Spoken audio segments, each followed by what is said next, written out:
Hello students. आज का हमारा टॉपिक है फैक्टर अफेक्टिंग इक्विलिब्रियम कांस्टेंट। ये इक्विलिब्रियम चैप्टर का लेक्चर नंबर 4 है। इसके पहले हम लोग ने रिलेशन बिटवीन के पी के सी एंड के एक्स देख लिया था and law of mass action पढ़ लिया था। ठीक है, तो अभी आज का हमारा टॉपिक है इक्विलिब्रियम कांस्टेंट को कौन कौन से फैक्टर अफेक्ट करते हैं। ठीक है, तो थोड़ा सा पहले का रिवाइज कर लेते हैं। ओके, तो हम लोग ने पहले देखा था कि हमारे पास इक्विलिब्रियम कांस्टेंट आ गया था जिसका फार्मूला था प्रोडक्ट अपन रिएक्टेंट। आपके सामने इक्वेशंस हैं, देखिए। एक K equilibrium constant is equal to product upon reactant. And जो हमारा इक्विलिब्रियम कांस्टेंट था इसको हमने तीन फॉर्मेट में पढ़ा था, के सी, के P and K X. K C for the concentration terms, K P for the gaseous molecules and K X for the mole fraction. ठीक है, तीनों का फॉर्मूला सिमिलर है, बस कंडीशंस अलग होते हैं। के सी के लिए भी प्रोडक्ट अपॉन रिएक्टेंट है, के पी के लिए भी प्रोडक्ट अपॉन रिएक्टेंट है एंड के एक्स के लिए भी हमारा प्रोडक्ट अपॉन रिएक्टेंट है। ओके, तो अब हम देखते हैं कि ऐसे कौन कौन से फैक्टर्स हैं हमारे पास जो कि हमारे इक्विलिब्रियम कांस्टेंट को अफेक्ट करते हैं। ठीक है, तो इक्विलिब्रियम कांस्टेंट को सिर्फ दो फैक्टर अफेक्ट करता है। पहला हमारा टेम्परेचर और दूसरा हमारा स्टोइकियोमेट्री रिएक्शन। ठीक है, तो अब उसके अलावा कोई भी फैक्टर हमारे इक्विलिब्रियम कांस्टेंट, इट मींस कि के ई क्यू, के पी हो, के सी हो, चाहे के एक्स हो, इन तीनों को टेम्परेचर और स्टोइकियोमेट्री रिएक्शन के अलावा कुछ भी अफेक्ट नहीं कर सकता। ठीक है, क्या क्या अफेक्ट नहीं कर सकता? हमारा प्रेशर अफेक्ट नहीं कर सकता, वॉल्यूम अफेक्ट नहीं कर सकता, कंसंट्रेशन अफेक्ट नहीं कर सकता, कैटलिस्ट अफेक्ट नहीं कर सकता, और कोई भी इनर्ट मटेरियल अफेक्ट नहीं कर सकता। मतलब कि इक्विलिब्रियम कांस्टेंट को इनके होने की वजह से कोई भी चेंजेस नहीं आते। ठीक है, तो अब हम अपना पहला टॉपिक जो कि हमारे इक्विलिब्रियम कांस्टेंट को अफेक्ट करता है देखते हैं। सो क्या है? हमारा टेम्परेचर है। ठीक है, तो टेम्परेचर में हमारे एनसीईआरटी में वांट ऑफ इक्वेशन से रिलेटेड कुछ दिया गया है।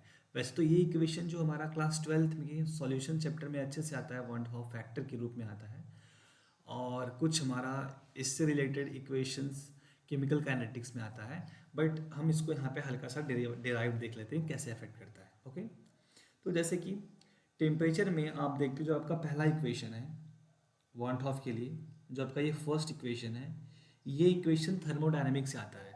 इस इक्वेशन में आपका जो डेल्टा जी है वो गिब्स एनर्जी है, change in Gibbs energy. Delta H आपका चेंज इन एंथैल्पी है एंड टी टेम्परेचर है। डेल्टा एस आपका चेंज इन एंट्रोपी है। ओके, ये थर्मोडायनेमिक्स से रिलेशन आता है।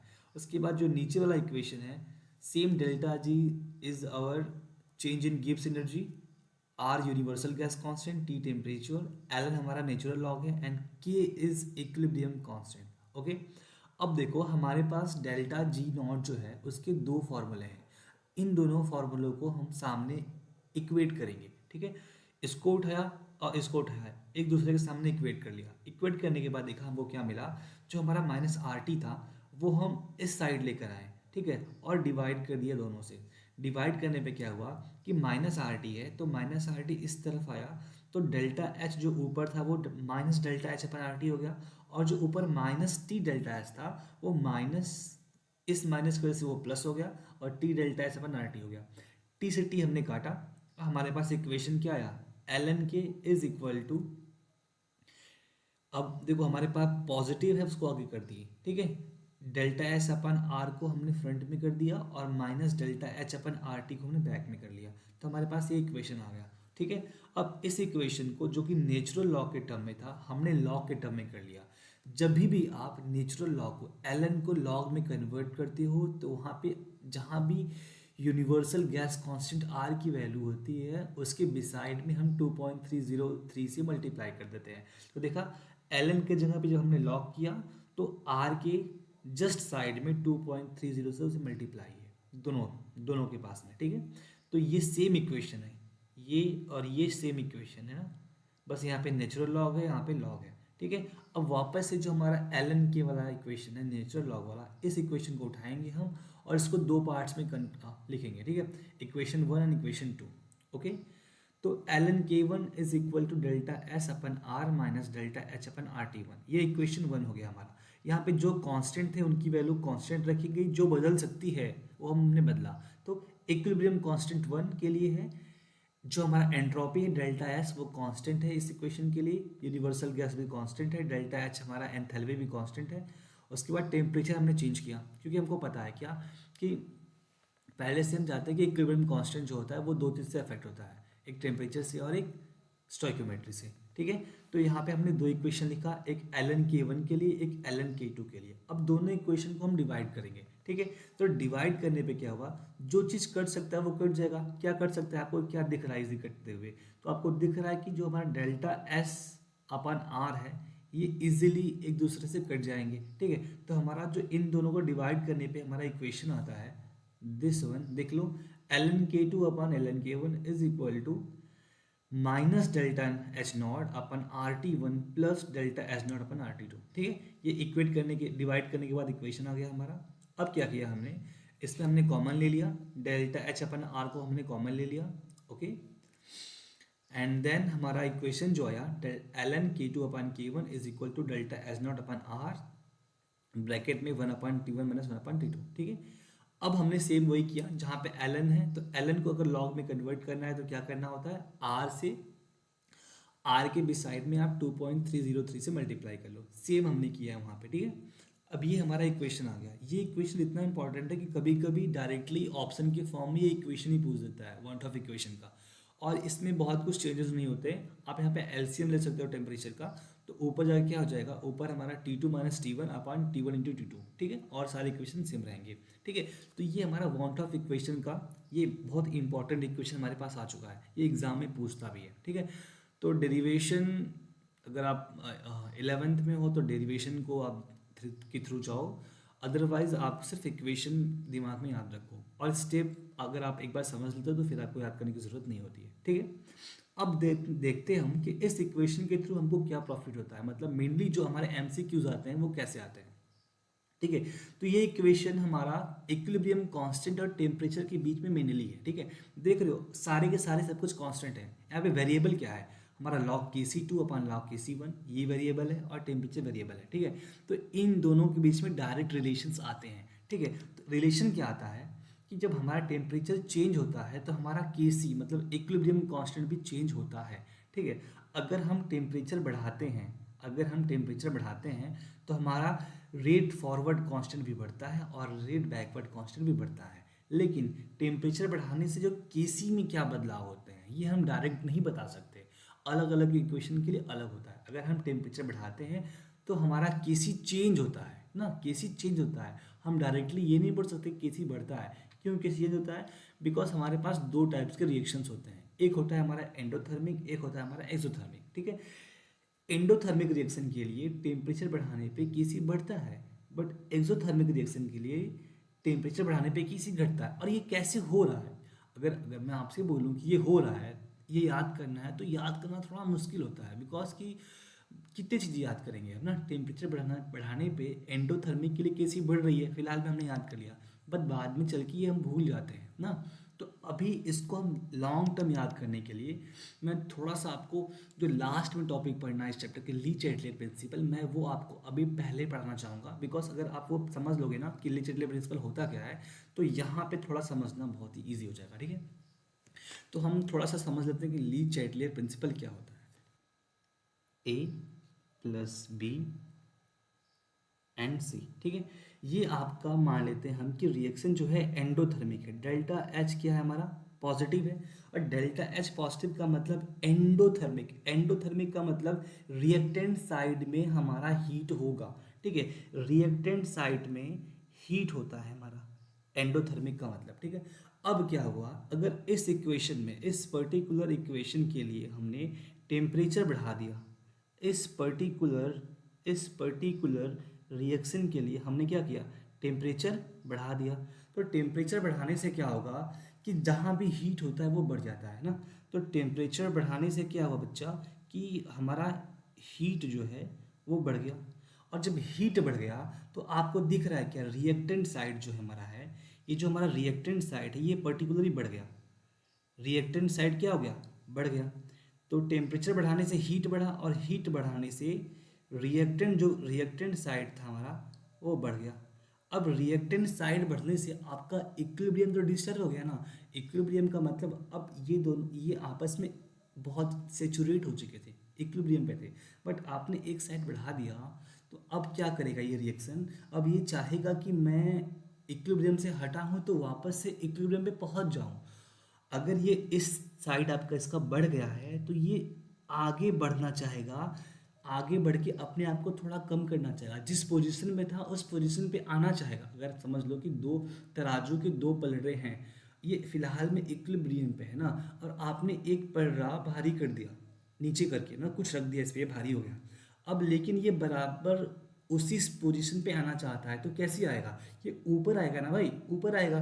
तो वैसे ही आपने टेम्परेचर बढ़ाया तो आपका हीट बढ़ा, हीट बढ़ने से रिएक्टेंट वाला साइड ज़्यादा हो गया।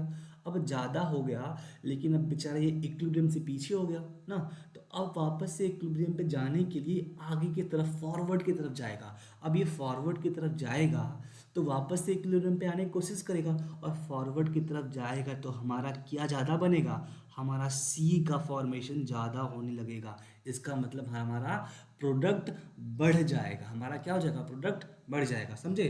तो हमारा क्या हो गया, रिएक्टेंट बढ़ा तो रिएक्शन कहाँ गया, रिएक्शन फॉरवर्ड गया, और रिएक्शन जब फॉरवर्ड गया तो फिर क्या हुआ, रिएक्शन के फॉरवर्ड जाने से हमारा प्रोडक्ट का मैन्युफैक्चरिंग क्या हो गया, फॉर्मेशन ज़्यादा हो गया, हमारा प्रोडक्ट ज़्यादा हो गया ना। अब देखो आपके पास एक इक्वेशन होता है, क्या होता है, K equilibrium constant is equal to, formula क्या होता है, प्रोडक्ट अपन रिएक्टेंट, यही फार्मूला होता है। अब क्या देखा आपने कि आपका सबसे पहले आपका रिएक्शन इक्विलिब्रियम में था, इक्विलिब्रियम डिस्टर्ब हुआ, डिस्टर्ब हुआ तो वो रिएक्शन अपने आप को वापस से इक्विलिब्रियम में लाने के लिए फॉरवर्ड में गया, और फॉरवर्ड में जाने से आपका प्रोडक्ट बढ़ गया, और प्रोडक्ट बढ़ गया बच्चा। तो प्रोडक्ट जब आपका बढ़ा तो रिलेशन क्या है, देखो प्रोडक्ट बढ़ता है तो क्या बढ़ता है, प्रोडक्ट बढ़ता है तो के इक्विलिब्रियम कांस्टेंट बढ़ता है, बढ़ता है, ठीक है। तो अब देखो आपने स्टार्ट कहाँ किया था, आपने किया था स्टार्ट कि सर हम इस रिएक्शन के लिए टेम्परेचर बढ़ा रहे हैं, और रिएक्शन कौन सा है, एंडोथर्मिक रिएक्शन है। तो आपने क्या देखा, फॉर द एंडोथर्मिक रिएक्शन जब आपने टेम्परेचर बढ़ाया तो आपका के इक्विलिब्रियम कांस्टेंट बढ़ गया ना, वही तो लिखा है ऊपर भाई। देखो टेम्परेचर बढ़ाया आपने, केसी चेंज हुआ, और केसी चेंज किसके लिए हुआ, एंडोथर्मिक के लिए केसी की वैल्यू बढ़ गई, मतलब इक्विलिब्रियम कांस्टेंट की वैल्यू बढ़ गई। और टेम्परेचर बढ़ने से देखो फॉर द एंडोथर्मिक रिएक्शन केसी की वैल्यू घट रही है। अब ये भी समझ लेते हैं ऐसा क्यों हो रहा है, कि ये तो हमारा एंडोथर्मिक था, एक्सोथर्मिक देख लेते हैं। एक्सोथर्मिक क्या होता है, एक्सोथर्मिक रिएक्शन का कुछ ऐसा होता है, देखो ए प्लस बी इक्विलिब्रियम में सी, ठीक है। एक्सोथर्मिक रिएक्शन का मतलब डेल्टा एच क्या होता है, डेल्टा एच होता है हमारा निगेटिव, और एक्सोथर्मिक का मतलब होता है कि हमारा प्रोडक्ट साइड में हीट बाहर निकलता है। हीट कहाँ निकल रहा है, बाहर निकला।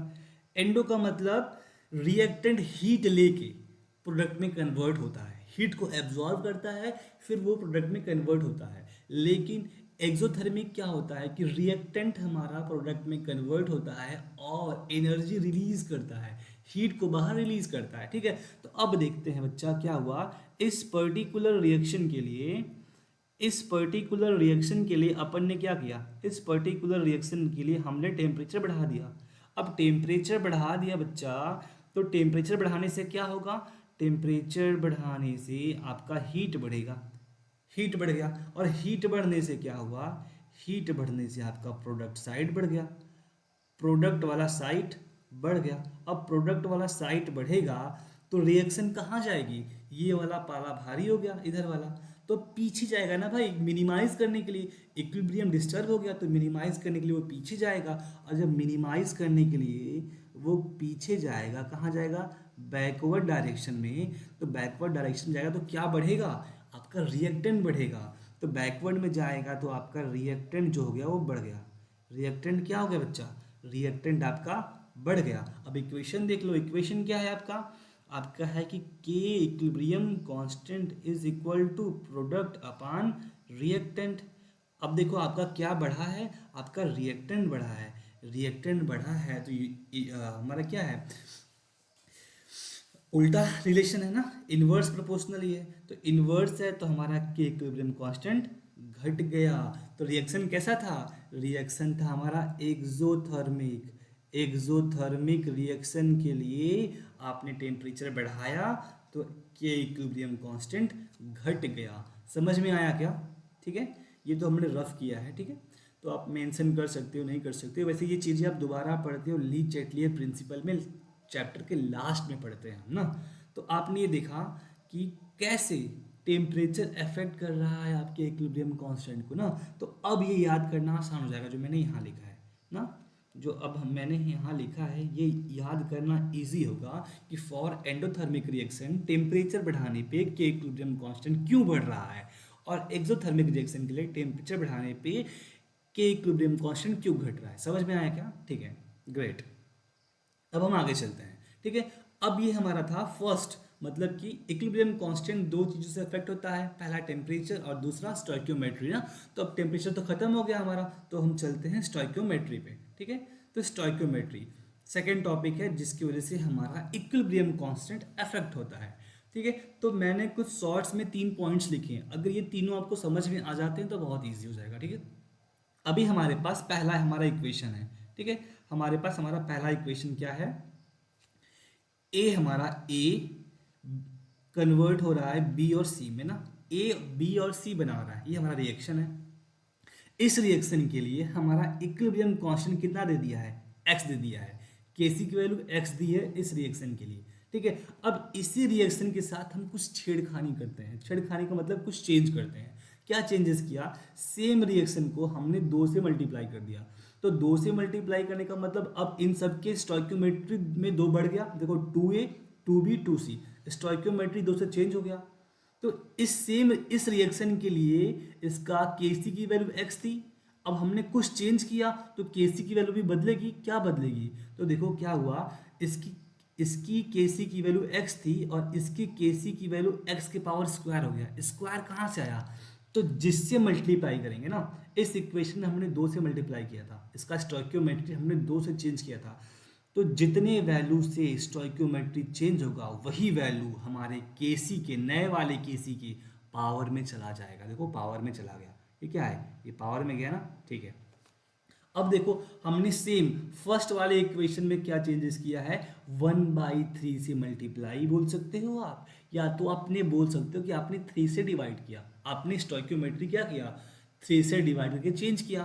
तो आपने केसी कांस्टेंट में क्या किया, आपने जो एक्स की वैल्यू थी, केसी की वैल्यू जो एक्स थी उसके पावर में 1/3 कर दिया। ये समझ रहे हो, कहने का मतलब जो भी आप स्टोइकियोमेट्री से मल्टीप्लाई कर रहे हो वो वैल्यू आपके केसी के वैल्यू के पावर चली जा रही है। ठीक है, इजी है। तो आपका ये क्लियर हो गया कि अगर कोई भी इक्वेशन में चेंजेस है तो स्टोइकियोमेट्री में जो आपने चेंज किया वो सेम स्टोइकियोमेट्री आप पुराने वाले केसी के वैल्यू के पावर में लेके जाओगे, आपका आंसर आ जाएगा। ठीक है, इजी है। अब पॉइंट 2 देख लेते हैं। पॉइंट 2 हमारा क्या है कि ए हमारा है वो बी और सी में जा रहा है। ठीक है, जा रहा है, केसी की वैल्यू एक्स है। ओके गुड, एक्स है। अब क्या किया हमने, इक्वेशन ही उल्टा कर दिया। देखो बी और सी रिएक्टेंट कर दिया, ए प्रोडक्ट कर दिया। इक्वेशन उल्टा करने से क्या होगा कि आपका जो केसी की वैल्यू वो रेसिप्रोकल, मतलब वो भी उल्टी हो जाएगी। देखो केसी एक्स था पहले वाले के लिए, इक्वेशन उल्टा करने से केसी की वैल्यू भी उल्टी हो गई, 1/x हो गई। इजी है। ठीक है, अब पॉइंट थर्ड क्या है, ये मल्टी स्टेप रिएक्शन में आता है पॉइंट थर्ड। जैसे कि ए हमारे बी के बराबर है, बी हमारा सी में टूट रहा है, सी डी में टूट रहा है। अब आपसे बोला कि ए डी में होगा तो क्या होगा। पहले वाले रिएक्शन के लिए हमारे केसी की वैल्यू KC1 था, ये KC1 है। उसके बाद दूसरे के लिए KC2 है, तीसरे के लिए KC3 है। अब आपसे बोला गया कि for the reaction A D reaction के लिए केसी की वैल्यू क्या होगी। तो आप देख रहे हो क्या, ए बी में गया, बी सी में गया, सी डी में गया। कुछ कट रहा है क्या, बिल्कुल कट रहा है। देखो ये बी से बी काट सकते हैं क्या, कट गया। सी से सी काट सकते हैं क्या, कट गया। मतलब ए डी के बराबर है। तो करेंगे क्या, जो हमारा नया केसी आएगा वो इन तीनों केसी का मल्टीप्लाई होके आएगा। देखो KC equal to KC1 into KC2 into KC3। ठीक है, अब ये तीनों पॉइंट आप अच्छे से समझ लिए, पॉइंट 1 पॉइंट 2 पॉइंट 3 समझ लिए ना।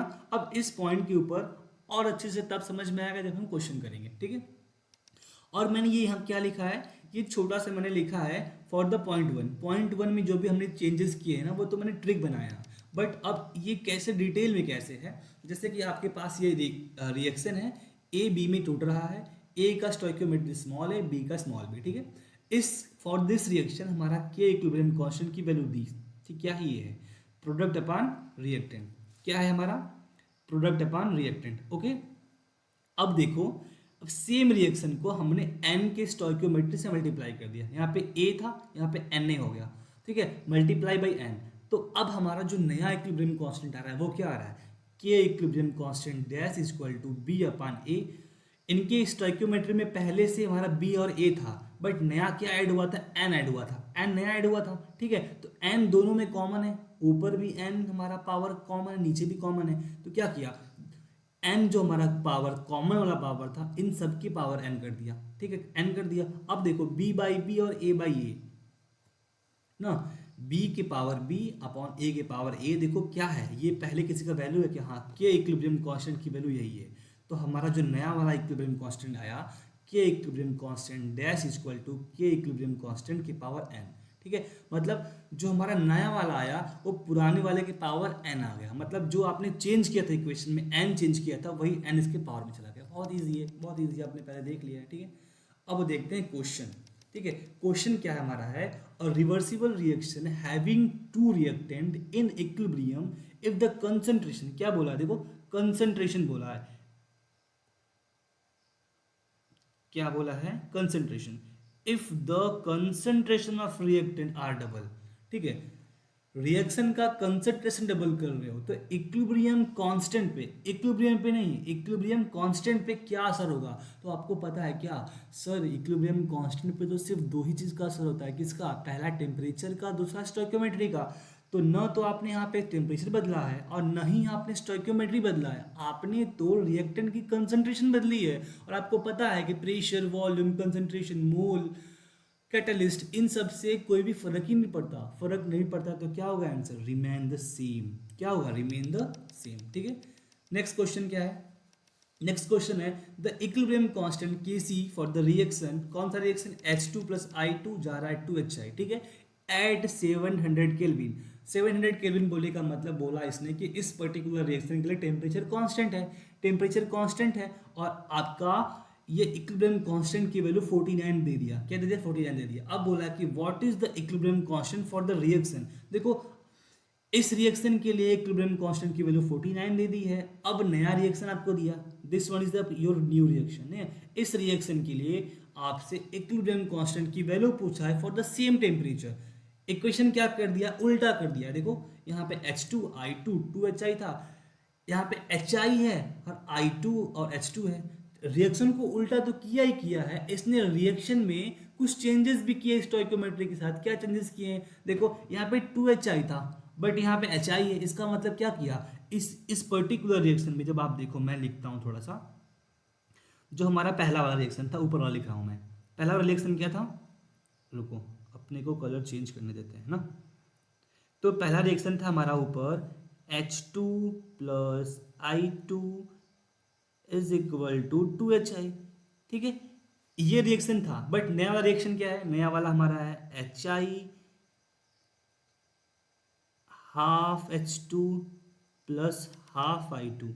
देखो आपने क्या चेंज किया, इसके लिए 49 है, इसके लिए क्या होगा, तो आपने चेंज किया क्या उसके अकॉर्डिंग होगा। आपने चेंज किया, पहले तो उल्टा किया, उल्टा कर दिया, क्या उल्टा करने का मतलब, सर उल्टा कर दिया ना, इसका मतलब कि ये इसका उल्टा हो जाएगा, ठीक है। और क्या किया आपने, 2 से डिवाइड भी किया है, देखो यहाँ पे आपका 2HI है, 2HI है ना, आपने 2 से डिवाइड भी किया। तो पहले तो उल्टा करते हैं, इसके लिए हमारा जो Kc का वैल्यू होगा ये 49 था, रिएक्शन उल्टा हुआ तभी उल्टा हो गया, 49 हो गया। और क्या हुआ, और सर यहाँ पे 2 से जो हमारा 2 था 2 से मल्टीप्लाई था, हमने इस रिएक्शन में 2 से डिवाइड कर दिया, 2 से डिवाइड करोगे तभी ना, 2/2 कट गया तो खत्म हो गया, और 2 नीचे आ गया, यहाँ पे 2 नहीं था तो आपने 2 से डिवाइड किया, ठीक है। इसके लिए इस पर्टिकुलर से हमने 2 से डिवाइड किया। आप जो भी डिवाइड करते हो या फिर जो भी मल्टीप्लाई करते हो वो पावर में जाता है, तो इस पूरे के होल के पावर में, इस 1/49 के होल के पावर में क्या आ जाएगा, 1/2 आया, 1/2 आया ना। अब 1/2 का मतलब क्या होता है, क्या होता है, स्क्वायर, अंडर रूट होता है, ठीक है। तो ये हमारा पूरा अंडर रूट में गया। 1 का अंडर रूट तो 1 ही होता है, इट मीन्स कि 1/√में 49, ठीक है। इट मीन्स कि हमारा क्या आ गया, 1/7। और 1/7 की वैल्यू डिवाइड करने पे कितनी आएगी भाई, 0.143 आएगी क्या, 0.143 आएगी क्या, बिल्कुल हाँ। तो हमारा ऑप्शन क्या हो जाएगा, अपना थर्ड ऑप्शन, ठीक है। कलर चेंज कर दूं क्या, ओके, ठीक, ये ऑप्शन आ गया हमारा, ठीक है। इजी क्वेश्चन है, क्या किया, कुछ नहीं किया, हमने सर इक्वेशन चेंज किया था, उल्टा किया था। इक्वेशन उल्टा हुआ तो केसी की वैल्यू भी उल्टी हुई ना। उसके बाद जो भी स्टोइकोमेट्री में आप मल्टीप्लाई करोगे, मान लो हमने यहाँ पे 1/2 से मल्टीप्लाई किया, तो 1/2 से स्टोइकोमेट्री में मल्टीप्लाई किया तो हमारा जो 1/2 होगा उसके पावर में गया, पावर में गया तो इसका मतलब अंडर रूट हुआ, तो ठीक है, आ गया हमारा। अब उसके बाद हमारा नेक्स्ट क्वेश्चन है, नेक्स्ट क्वेश्चन क्या है भाई, a+b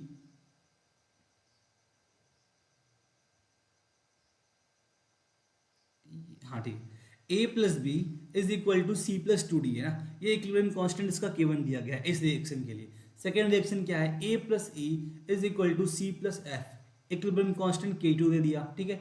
अब क्या बोला है, then equilibrium constant for this reaction, इस रिएक्शन के इक्विलिब्रियम कांस्टेंट क्या क्या होगा, बहुत इजी है, बहुत इजी है, ठीक है। बट ऑप्शन स्पेस तुम्हारे पास नहीं है, कोई नहीं। पहले तो देखो आप, यहीं पे मैं बताता हूँ ऊपर ही, a+b था, c+2d था, ठीक है।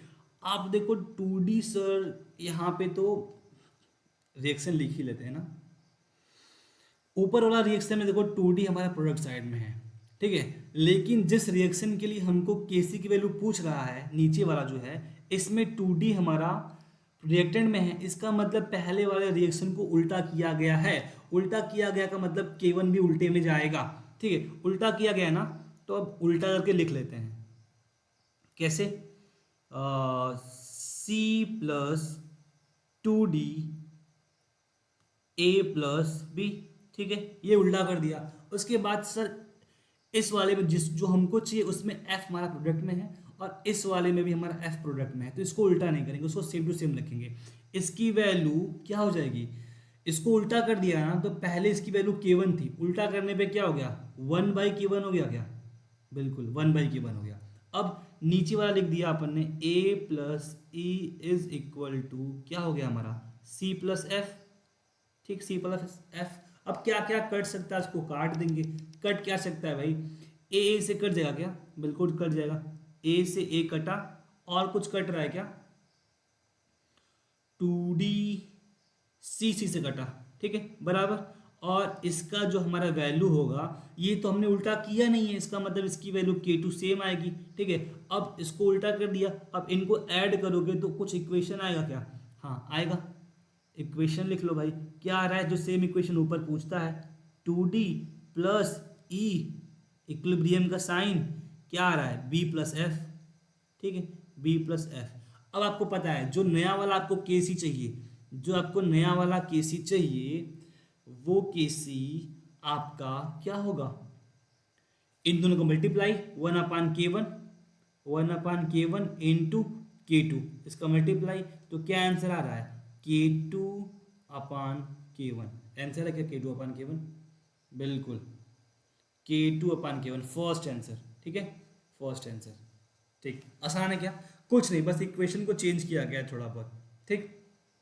उसके बाद नेक्स्ट क्वेश्चन क्या है, for the equilibrium 2NO+Cl2, 2NOCl में जा रहा है, Kp is related to Kc by the reaction. बताओ, ये तो एकदम इजी क्वेश्चन ना, एकदम इजी क्वेश्चन है।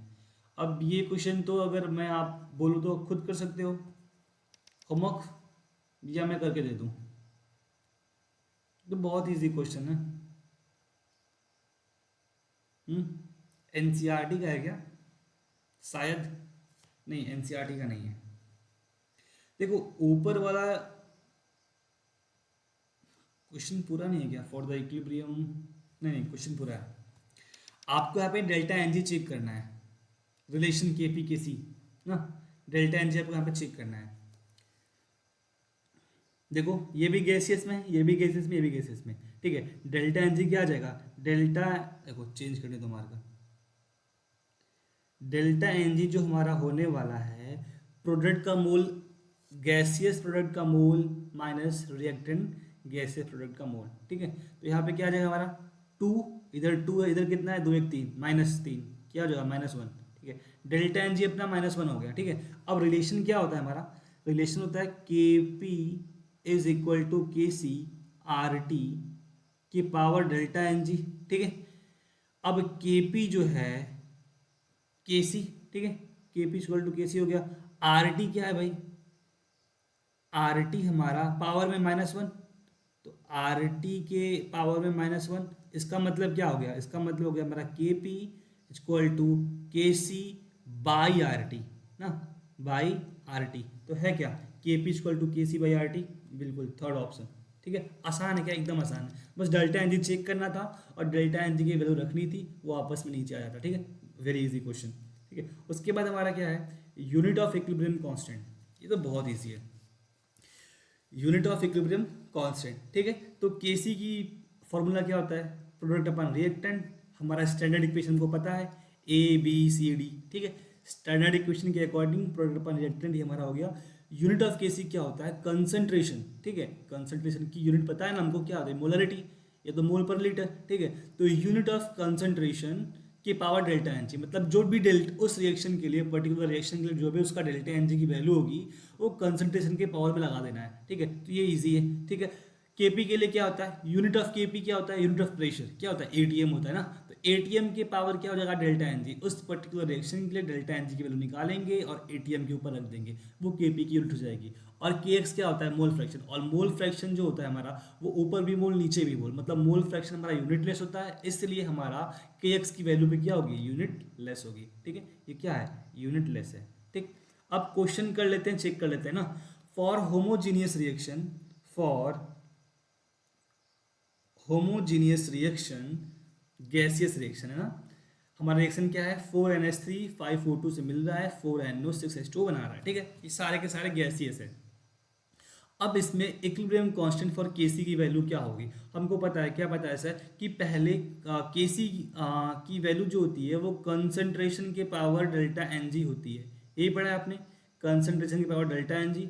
डेल्टा एन जी इस रिएक्शन के लिए क्या है, 6 4 10 5 4 9, 10 में से 9 हो गया एक, मतलब पॉजिटिव में 1 है, डेल्टा एन जी की वैल्यू पॉजिटिव में 1 है, ठीक है। तो कंसंट्रेशन के पावर पॉजिटिव में 1 कौन सा, पहला, ठीक है, इजी, ओके। केपी में वैसे करेंगे, एटीएम के पावर डेल्टा एन जाएगा, आसान होगा, ठीक है। अब इसके बाद हमारा आज का लास्ट टॉपिक जो हम पढ़ने वाले हैं आज के लिए, predicting the extent of reaction. Predicting the extent of reaction का मतलब कि हमारा जो रिएक्शन आप देखोगे, वो रिएक्शन में रिएक्शन कंप्लीट होने वाला है या शुरू हुआ है, वो बताएंगे, वो प्रेडिक्ट करेंगे। कैसे प्रेडिक्ट करेंगे, ठीक है, उसके लिए फार्मूला हमारे पास है, क्या है, जो हमारा के इक्विलिब्रियम कांस्टेंट की जो वैल्यू होती है ना, अगर वो वैल्यू 1000 से ज़्यादा हो, मतलब 10⁻³ से ज़्यादा हो के इक्विलिब्रियम कांस्टेंट की वैल्यू, तो जो आपका इक्विलिब्रियम मिक्सचर जो होता है वो मोस्टली प्रोडक्ट होता है। मतलब आपको, आपने पढ़ा है कि हमारा सर कुछ तो इक्विलिब्रियम मिक्सचर होता है।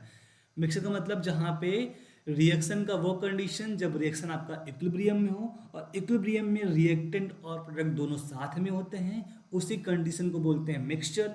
और जब आपका इक्विलिब्रियम कांस्टेंट की वैल्यू 1000 से ज़्यादा होगी, तो आप समझिए कि आपके पास जो मिक्सचर होगा, उस मिक्सचर में मोस्टली आपका प्रोडक्ट होगा। क्या होगा, आपके इक्विलिब्रियम मिक्सचर में मोस्टली आपका प्रोडक्ट होगा।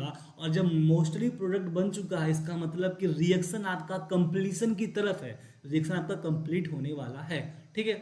उसके बाद जो हमारा नेक्स्ट है, नेक्स्ट वैल्यू क्या है, जब आपकी के इक्विलिब्रियम की वैल्यू 1/1000 से भी छोटी हो, मतलब 10⁻³ से भी छोटी हो इक्विलिब्रियम कांस्टेंट की वैल्यू, इसका मतलब जो आपका इक्विलिब्रियम मिक्सचर होगा, उस मिक्सचर में आपका मोस्टली रिएक्टेंट है, मतलब कि रिएक्शन अभी जस्ट शुरू हुआ है ना, प्रोडक्ट बहुत कम बना होगा, रिएक्ट सारा का सारा क्या होगा, सारा का सारा रिएक्टेंट होगा, मतलब कि मिक्सचर मोस्टली क्या होगा, मिक्सचर मोस्टली रिएक्टेंट होगा। सॉरी, यहाँ पे मैंने गलती लिख दिया, मोस्टली प्रोडक्ट लिख दिया, it's a mistake, mostly product नहीं होगा यहाँ पे, यहाँ पे क्या होगा, मोस्टली रिएक्टेंट होगा, मोस्टली रिएक्टेंट, ठीक है। यहाँ पे मोस्टली रिएक्टेंट होगा और रेयरली ये प्रोसीड किया होगा, मतलब बहुत कम ही हमारा प्रोडक्ट बना होगा, ठीक है।